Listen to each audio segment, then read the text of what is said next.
Salam, selamat pagi, salam sejahtera dalam kasih Tuhan kita, Yesus Kristus. Puji Tuhan, kembali pada pagi hari ini kita boleh menaikkan syukur kita kepada Tuhan karena kita masih diberi kesempatan untuk kembali berjumpa di udara bersama-sama menerima berkat rohani yang datangnya dari Tuhan melalui renungan firman Tuhan. Mari kita persiapkan hati kita supaya renungan firman Tuhan pada pagi hari ini memberkati kehidupan kita. Mari kita berdoa. Bapa di dalam surga yang kami panggil di dalam nama Tuhan kami Yesus Kristus, kembali pada pagi hari yang indah ini Tuhan, kami datang kepadamu menaikkan ucapan syukur dan banyak terima kasih atas kasih, penyertaan, dan perlindungan Tuhan yang Tuhan terus nyatakan di dalam kehidupan kami. Kami ada sampai hari ini ada semua berkat daripada Tuhan. Sebelum kami memasuki hari yang baru Tuhan, kami rindu kembali diisi dengan kebenaran firman Tuhan. Urapilah hamba-Mu dan urapilah kami semuanya, supaya kami memahami apa yang menjadi maunya Tuhan di dalam hidup kami. Urapi hamba-Mu dan urapilah kami semuanya. Dalam berkat nama Tuhan kami Yesus Kristus, kami sambut kebenaran firman-Mu. Haleluya, amin. Puji Tuhan saudaraku, pada pagi hari ini kita akan merenungkan satu kebenaran firman Tuhan yang terambil di dalam suratan 1 Korintus 7 ayat yang kedua. Saya akan membacakan firman Tuhan ini untuk kita semuanya. 1 Korintus 7 ayat yang kedua. Tetapi mengingat bahaya percabulan, baiklah setiap laki-laki mempunyai istrinya sendiri, dan setiap perempuan mempunyai suaminya sendiri. Pada pagi hari ini saya akan memberikan judul renungan firman Tuhan, jangan salah memilih pasangan. Saudaraku yang terkasih di dalam Tuhan, Alkitab secara jelas menyatakan bahwa untuk menghindarkan diri dari bahaya percabulan, hendaklah setiap laki-laki atau perempuan menikah atau berumah tangga. Jadi pernikahan itu alkitabiah dan melibatkan dua pihak, yaitu pihak laki-laki dan pihak perempuan. Bukan laki-laki dengan laki-laki atau perempuan dengan perempuan. Saudaraku, kita tidak boleh sembarang dalam memilih pasangan. Jadi pikirkan dan rencanakan dengan baik, sebab pernikahan Kristen adalah sekali seumur hidup. Apabila kita salah memilih pasangan, akan berdampak pada ketidakharmonisan rumah tangga kelak. Ada firman Tuhan yang tertulis di dalam 2 Korintus 6 ayat 14, janganlah kamu merupakan pasangan yang tidak seimbang dengan orang-orang yang tak percaya. Sebab persamaan apakah terdapat antara kebenaran dan kedurhakaan? Atau bagaimanakah terang dapat bersatu dengan gelap? Saudaraku, pasangan seiman adalah harga mutlak dan tidak bisa dikompromikan.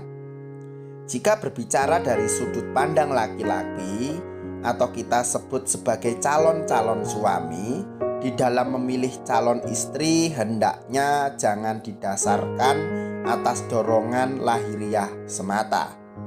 Sebab apa yang tampak secara kasat mata itu bisa menipu dan bukanlah ukuran.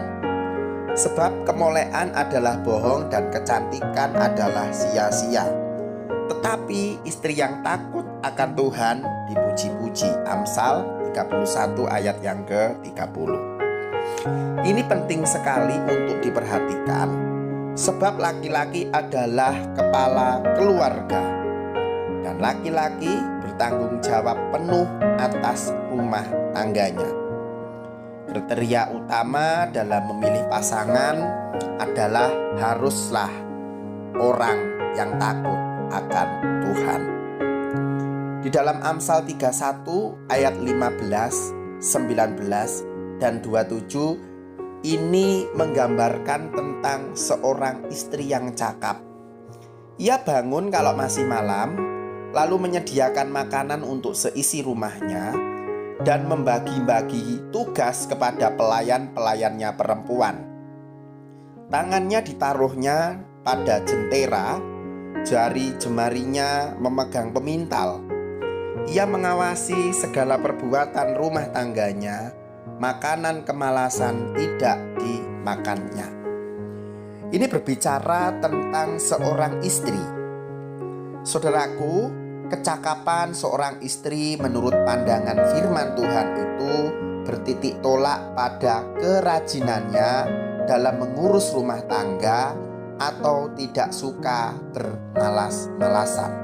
Saudaraku, kata cakap adalah bukan hanya mengandalkan paras wajahnya yang cantik atau lekuk tubuhnya yang tampak seksi bagai peragawati.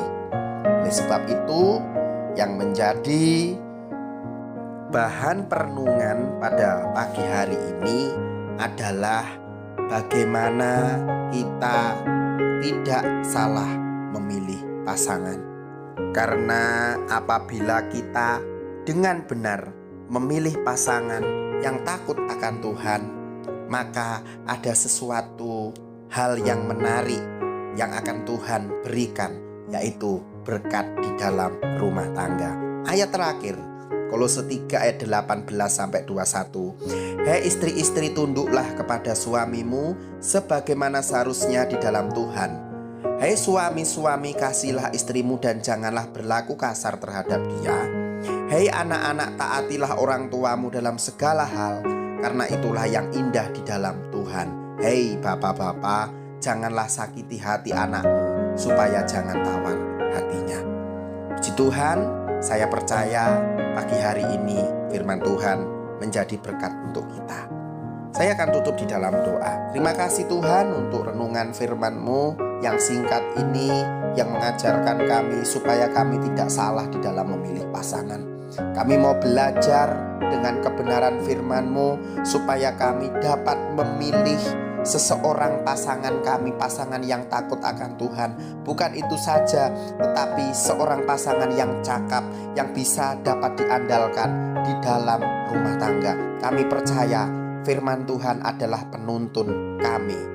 Mampukan kami melakukan firman-Mu Tuhan, dan biarlah kami hidup di dalam kehendak Tuhan. Terima kasih Tuhan buat firman-Mu. Meteraikanlah dalam hati kami supaya kami dapat melakukan firman-Mu. Dalam nama Tuhan kami Yesus Kristus, kami berdoa dan mengucap syukur. Haleluya. Amin. Puji Tuhan, saudaraku, selamat pagi, selamat beraktivitas. Tuhan Yesus memberkati kita. Amin.